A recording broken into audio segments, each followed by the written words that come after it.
नमस्कार, मैं चंद्रशेखर जोशी। देवभूमि टुडे में आपका स्वागत है। दिन 29 अप्रैल बुधवार। चंपावत जिले की खास खबरों पर एक नज़र। कांग्रेस महिला विरोधी है। उसने लोकसभा और राज्यों की विधानसभाओं में 33% महिला आरक्षण लागू करने के लिए जरूरी परिसीमन का विरोध किया और संसद के विशेष सत्र में लाई गई 131वें संविधान संशोधन विधेयक को पास होने में अड़ंगा लगाया। ये तमाम बातें आज 29 अप्रैल को भाजपा जिलाध्यक्ष गोविंद सिंह सामंत की अध्यक्षता में चंपावत जिला कार्यालय में हुए जनाक्रोश सम्मेलन में उत्तराखंड आवास सलाहकार परिषद की उपाध्यक्ष भावना मेहरा ने कही। उन्होंने कहा कि महिलाएं और आम लोग कांग्रेस के इस रवैये का विरोध करेंगी और चुनाव में करारा जवाब देंगी।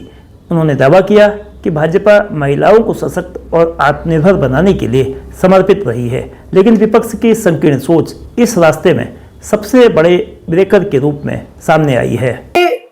विपक्षियों ने महिलाओं की जो मांग थी उसे कुचल दिया और महिलाओं को इस तरह से निराश किया।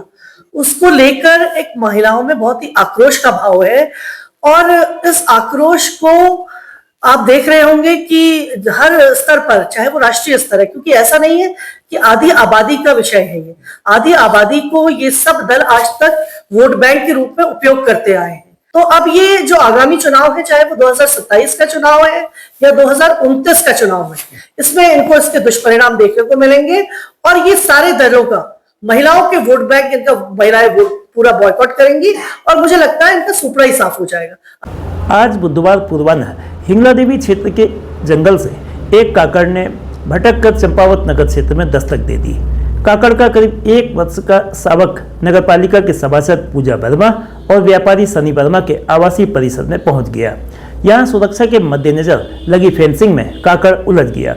वर्मा की सूचना पर मौके पर पहुंची वन विभाग की टीम ने शावक को रेस्क्यू कर वापस जंगल में छोड़ा।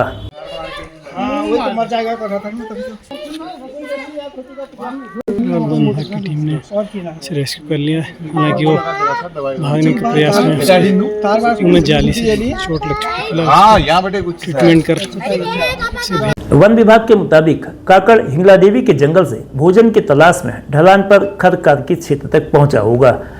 बहरहाल काकड़ का प्राथमिक उपचार करने के बाद उसे वापस जंगल में छोड़ दिया गया।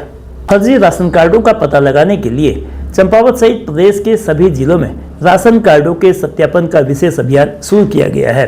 कहा गया कि इससे राज्य में बढ़ते फर्जी राशन कार्ड, आयुष्मान कार्ड और गैस कनेक्शन पर नियंत्रण पाया जा सकेगा। पूर्ति विभाग के द्वारा जारी विज्ञप्ति के मुताबिक जिला स्तर पर स्क्वाड गठित कर राशन कार्ड और यूनिटों के सत्यापन का विशेष अभियान चलाया जा रहा है। विभाग ने आर्थिक स्थिति में सुधार होने के बावजूद राष्ट्रीय खाद्य सुरक्षा योजना के अंतर्गत अंत्योदय या प्राथमिक परिवार का लाभ लेने वाले राशन कार्ड धारकों पर कार्रवाई की चेतावनी दी है।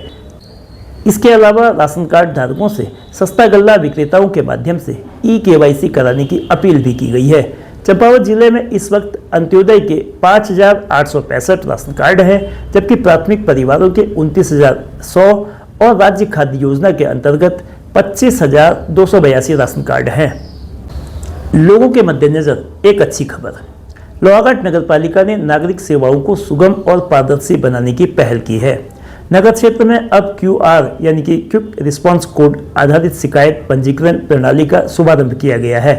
इस नई व्यवस्था का आगाज नगरपालिका अध्यक्ष गोविंद वर्मा की अध्यक्षता में हुई समीक्षा बैठक के दौरान किया गया। इस QR कोड के जरिए नागरिक अपनी समस्याएं घर बैठे ही दर्ज करा सकेंगे।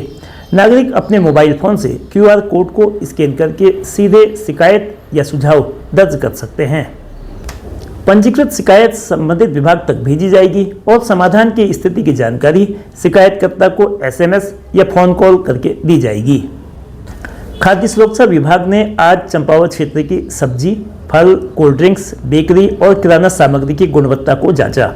फलों में कृत्रिम रंगों अथवा प्रतिबंधित राइपनिंग एजेंट्स के इस्तेमाल का पता लगाने के लिए टीम ने औचक निरीक्षण के साथ ही फल, कोल्ड ड्रिंक्स और बिस्कुट के कुल 6 सैंपल भी लिए। इन सैंपलों को परीक्षण के लिए राजकीय प्रयोगशाला रुद्रपुर भेजा गया। इसके अलावा बेकरी एवं किराना प्रतिष्ठानों की भी चेकिंग की गई। एक बेकरी में सफाई मानकों का उल्लंघन पाए जाने पर नोटिस जारी किया गया है। और अंत में मौसम एक नज़र में। कल मंगलवार शाम को लोहाघाट में बारिश हुई। बारिश से गर्मी में से राहत मिली।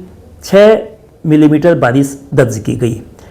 लोहाघाट की तरह ही आज चंपावत में भी मौसम में बदलाव दिखा। चंपावत के पहाड़ी क्षेत्रों में आज बुधवार को तपिश में कमी आई। पारा भी लुढ़का।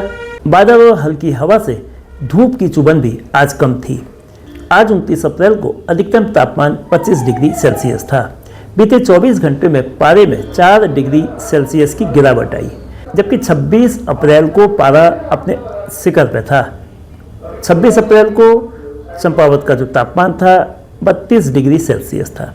लेकिन इस बीच गर्मी कम होने से लोगों को कुछ राहत मिली है।